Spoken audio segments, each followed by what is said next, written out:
Okay, so another day, another battle, and I'm gonna keep following and pursuing the path of the MLG Columbus 2011. I mean, there's not many ways of resisting it. There's a lot of replays released already, plenty of epic battles, meaning that there's a lot to share with the community and a lot to cast for the viewers, obviously. I'm pretty sure that all casters will try to grab some of the games, but I mean, there's so much to choose from, so much variety that it's going to be more than enough to please everyone and for the viewers' delight. On this case, I'm going to keep following oGsMC. As you guys know, previously I uploaded the oGsMC versus EG Hydra series, and now this is going to be a best out of 3 series that is going to be between oGsMC and one of the big references in Europe at the moment. Let me present the players. You're going to have spawning here as the red Protoss on the south position of Xel'Naga Caverns, oGsMC. There's not much to say about the guy anymore. Brood War veteran, has 2 wins under his belt on the GSL. Impressive Protoss player. He's been taking some defeats lately, but I mean, it's just a sign that the guy is not unbeatable, but still is a solid Protoss player. One of the guys that you need to keep an eye on, or else he just might surprise you and stab you on the back.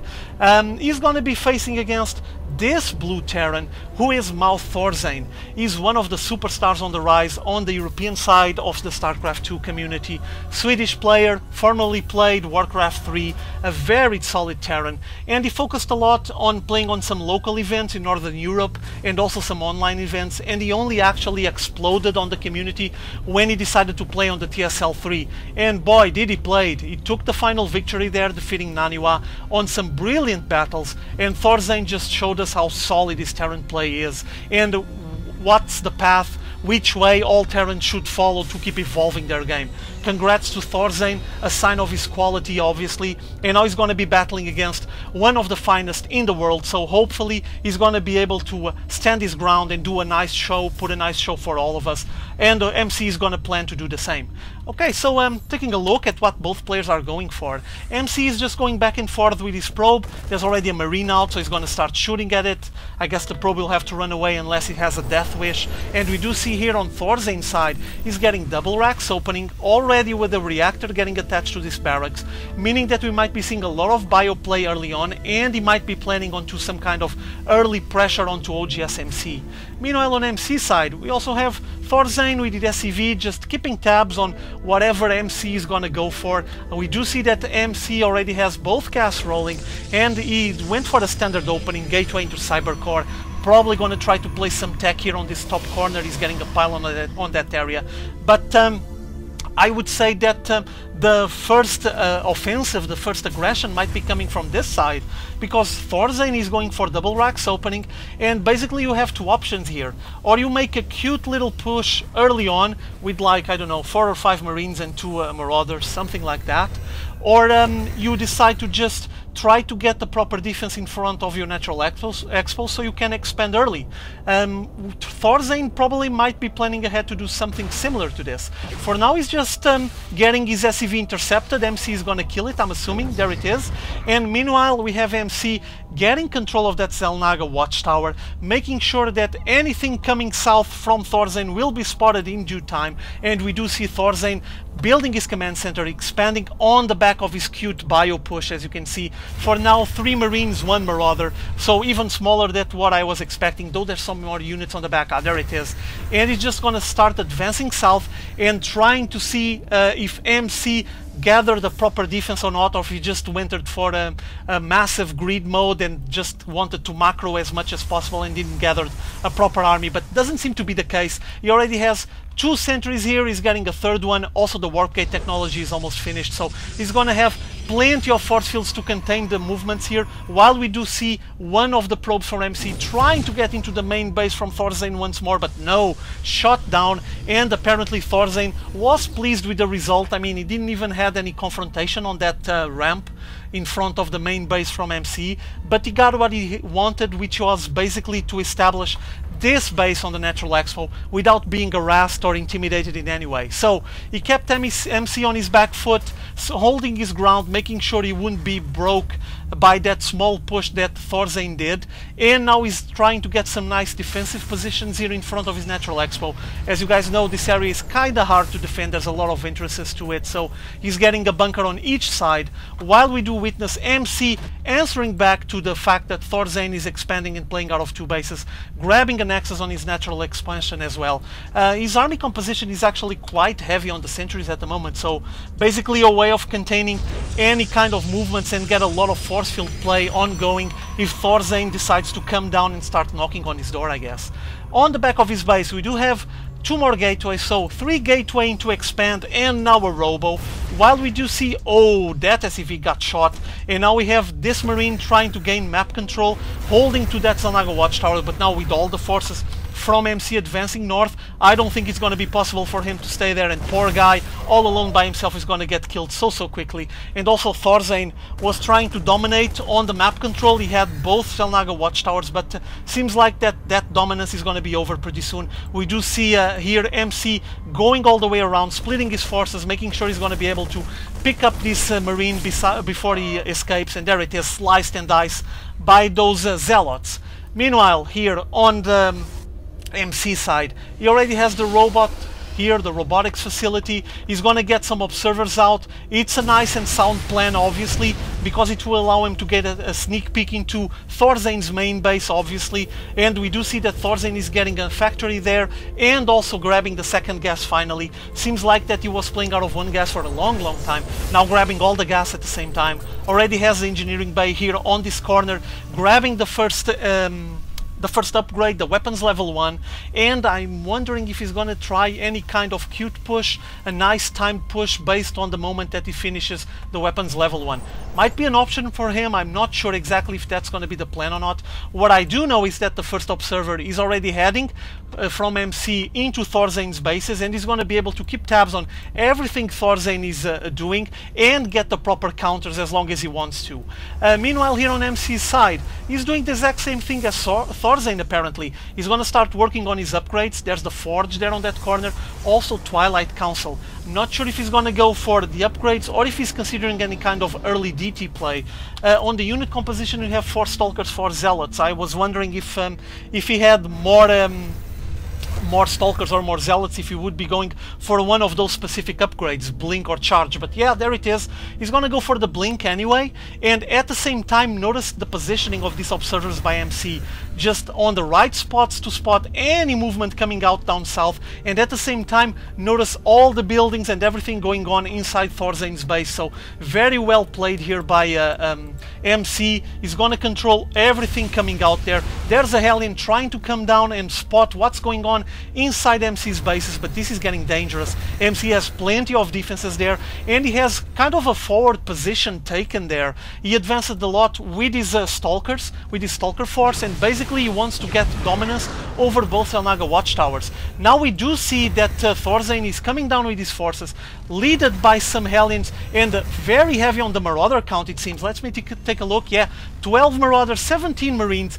Kind of mixed, still balanced. I actually was thinking it would be more. I do see a lot of Marauders there, but he's apparently going to prepare a push, while we do see on MC side, ooh, Dark Shrine, Blink is done, he's getting charged now, still finishing the weapons level 1, and we do have that Dark Shrine there it is, and more gateways incoming.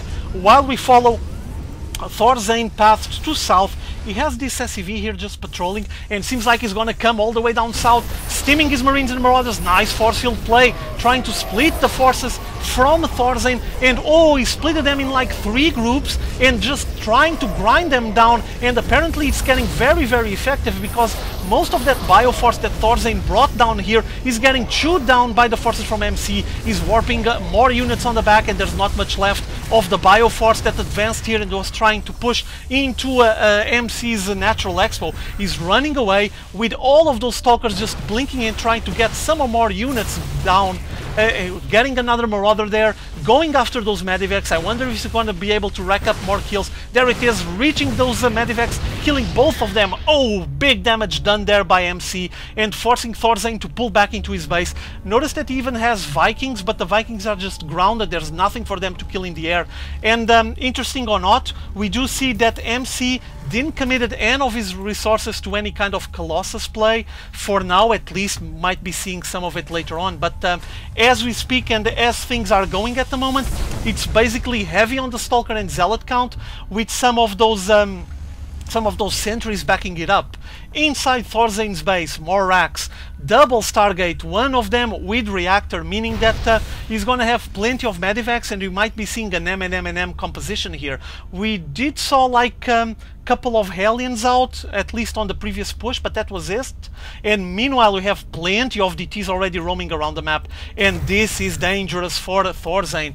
Does he have any kind of detection? Doesn't seem like he does have much. There's a missile turret there, might be helpful. We did have the Hellion attempting to reach the natural axle once more there from Thorzain, but failed. And we have Ghost Academy on the back and double engineering base, so focusing his resources into getting a lot of upgrades, while we do see here oGsMC just coming up north to this little corner. Does he have visibility to the top? I think he does. Yeah, there it is. There's an observer there on the top, meaning that even if he wants, he can just blink up here and start wreaking havoc inside the main base from Thorzain, but doesn't seem like that's going to be the case. He's just trying to snipe that supply depot and run away before Thorzain's forces arrive here. Thorzain just showed up there with his Marauders, but pulled back the second that he saw those Stalkers blinking back. Thorzain getting ready to grab his third, while we have the third on MC side completely ready and rolling.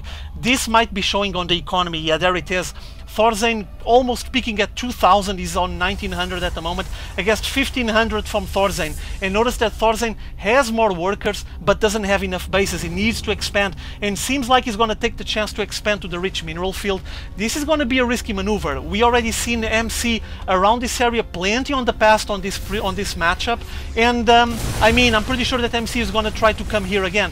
Once more, there it is, the DT, probably going to start slicing and dicing some of these bio units here. Oh, he's focusing on those ghosts, killed one of them and got a scan, and the other one survived, but close call there, just focusing the fire on the ghosts, putting them down. He knows how effective that EMP rounds are against Protoss. And now a second one. Oh, he was trying to get them with that EMP, but the DT is still slicing and dicing against all of the units from Thorzain, and seems like that Thorzain doesn't have anything to defend. As you can see, he's on the back, finally spotted by the scan and killed, and we're gonna have a clash here in the middle. Is that possible? Seems like it, but Thorzain advancing here with a single Hellion that got instantly killed with those charge lots just grinding it down, and now we're gonna have a clash here in the middle of the map with all of those Zealots, charge lots that are riding their way through that big Marauder force. Keep in mind that Zealots with charge are quite effective against Marauders, and they're just able to reach them really close and slice all of them,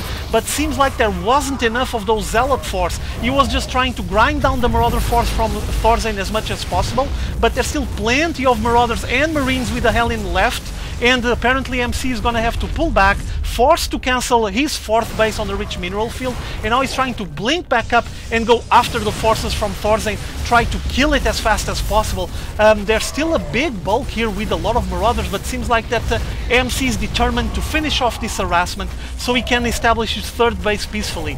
MC was able to put him back, now forced to blink back with his 4 Stalkers, the remaining Stalkers, while Thorzain apparently is pleased as well by having the map control and his rich mineral field rolling just fine, with MC attempting to place his Nexus on the rich mineral field as well. And now we do have Thorzain leading the way, so notice the difference with rich mineral field and without rich mineral field. It's a big gap, and obviously now Thorzain is benefiting from the worker count and has a huge income there. It's going to provide him with a massive income that will translate into a bigger army and getting closer and faster into get to that wish, desired 200.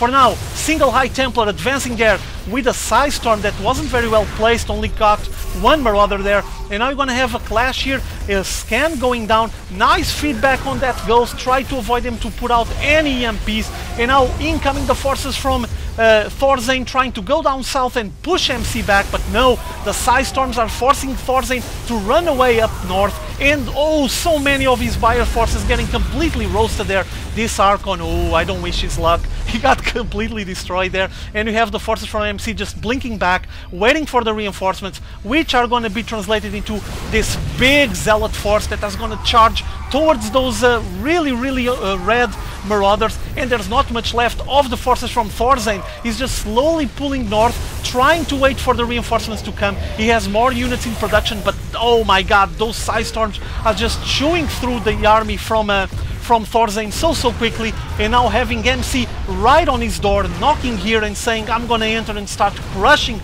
all of your bases. But no, apparently he's gonna split his forces and send a small group into this third base from ThorzaIn, the rich mineral field.